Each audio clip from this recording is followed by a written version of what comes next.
As someone who works in security, I often talk about malware. Malware is a big problem, and unfortunately, I don't feel that explaining what it's capable of doing is something that end users really believe or understand.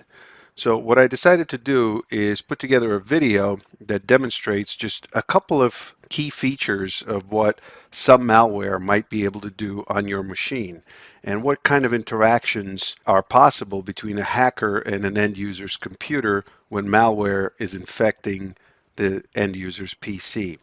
So basically, this is a video of what the hacker sees when it comes to a particular type of malware, in this case, a remote access Trojan or a rat.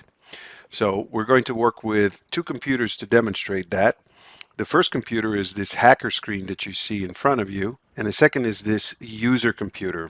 This is the computer that represents the machine that will be infected with the rat Trojan that our threat actor or our hacker is going to have control over. This video will not be about the technical aspects of the remote access Trojan. I'm not going to show you how to download it, how to configure it, how to set it up. This is more about a demonstration of exactly what a hacker is able to do once they have the software already on your PC. Towards the end of the video, we'll also take a quick look at some of the steps you can take to help prevent this type of software from ending up on your computer. So the hacker computer here is responsible for several things. First, it's the computer that generates the actual malware that infects the client computer. And secondly, it's the server that listens for incoming connections from that malware. So in this case, if we go to settings and we select start listening, the server is now up and running and listening for the different computers to phone in. Now here on the client computer, we have the malware itself that when we activate it is going to phone home and report back to the hacker computer. There's a number of different ways that this malware could land on somebody's PC. So for example, if you are given or you find a thumb drive, you plug it into your computer, you may have infected your machine that way.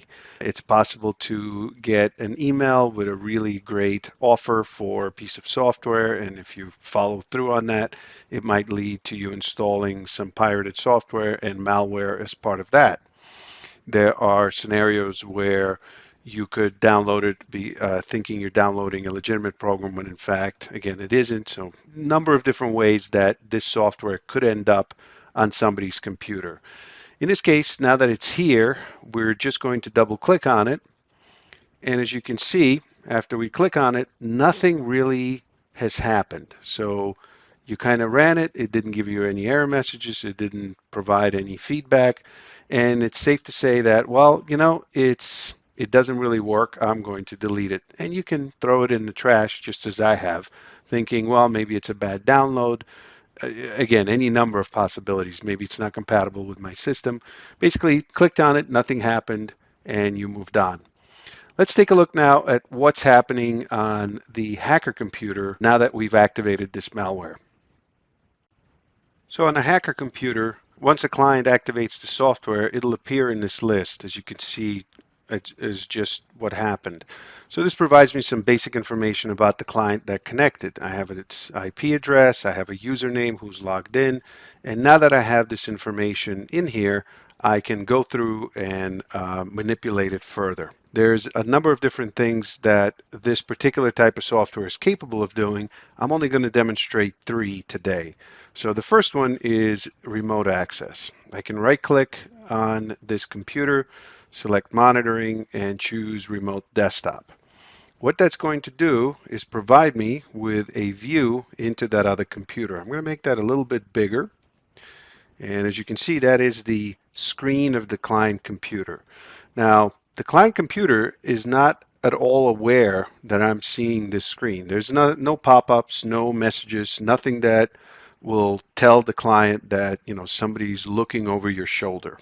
And so on the client machine, I might decide to open up a web browser, and I might say, well, I need to pay some bills, so I'm going to head over to chase.com, and I am going to attempt to log in. To be quite honest, I don't have an account with Chase, so I'm just going to do username as the username, and I'm going to use password 123 exclamation. Now I know what you're going to say. You're going to say that, well, I can't see the password. And so what if a hacker is able to get my username without the password? It's kind of meaningless. I'm going to hit submit here. As you can see, nothing really happened because I don't have a valid account. Assuming that I entered correct credentials, I would have been in to the chase.com banking, and you see other additional information such as bank accounts and dollar amounts and things of that nature. And this leads me to the second feature that I want to demonstrate. So not only can I watch the system remotely as I can, but I can also go in here and select Keylogger.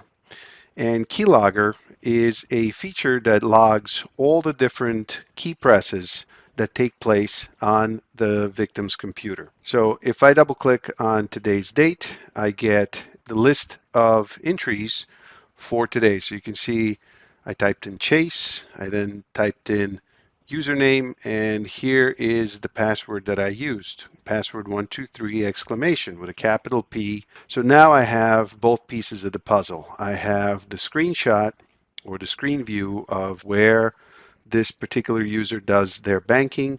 And in addition to that, I have the ability to log in as them because I have their username and password.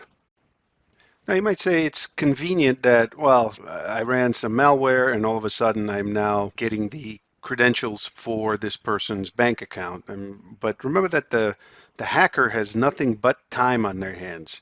They can monitor, your activity for as long as it takes for them to get the information that interests them. In addition to that, remember that the malware that is active on your computer may only be active for a short amount of time, because once they have the type of control over your computer that I demonstrated in this video, they will be able to add additional software to your machine to create a permanent tunnel or permanent way of reconnecting and revisiting your machine whenever they want. And this is really the third feature that I'm going to demonstrate. And what I'm going to do is basically close the browser down so you can see I'm sitting here on the desktop of the computer. Now what I'm going to do is from the hacker machine, I'm going to launch a browser. And you might say that, well, why is that a big deal? So what that you can launch a browser? But the point of this is because I have this type of capability, I am able to connect to the computer and work with it through a remote shell. So this is kind of like a command prompt, but obviously from a remote system. In addition to that, because I can open up a browser and direct that browser to a particular URL, I'm able to download additional software to the target computer. So let's pretend that Google has some sort of a malicious payload on their website. And keep in mind that normally this would be done in a hidden window, meaning you would never see this happen on the machine itself. But for demo purposes, I am going to open it as a regular window. So on a hacker machine, I'm performing a couple of operations, and as you'll see in a second, the web browser on this computer will open and it'll take us to the Google website. And keep in mind, I'm not clicking or touching the mouse on the client computer at this time. And as you can see, the google.com website opened, and now assuming that there was an additional download on whichever page that I directed the user's computer to would be downloading, and then I can execute it through the remote shell that I also have available through the same Trojan. Okay, so what are some of the things that we can do to keep our computers safe? Well, first of all, if it's a work computer, please work with your IT department in order to download and install software. Don't just download something from the web and install it assuming that it is safe, because it may not be. Even if the application is legitimate, it very well may be out of date and may have security holes in it that would allow a hacker to gain the type of control that I demonstrated in this video over your machine. Secondly, if you find a thumb drive on the street, in the elevator, on your way to work, anywhere, do not ever plug it into your computer. It's almost a given that there's some sort of malware on that thumb drive. It's very rare that people lose these things. You want to avoid email scams. So if people email you offers that are too good to be true, especially related to music or video or applications, avoid those at all costs. They're almost always certainly come with some sort of malware attached. Pirated software is another one. Stay away from BitTorrent sites that offer software like antivirus packages, Microsoft Office, and other applications that you would normally have to pay for. They are not free. They come with malware. Overall, use common sense. If something feels or seems too good to be true, it probably is. Now, regardless of whether you have a work computer or a personal computer, make sure that you're running some sort of version of antivirus in that environment and that you keep that up to date. The latest signatures that are downloaded regularly through your antivirus software keep your computer secure from the latest threats. As new malware becomes available, your antivirus software is able to protect you against that. And that is the most basic of defenses that you can implement. There are certainly others, but that is a very good start. Anyway, I hope you've enjoyed this video. Thank you and stay safe.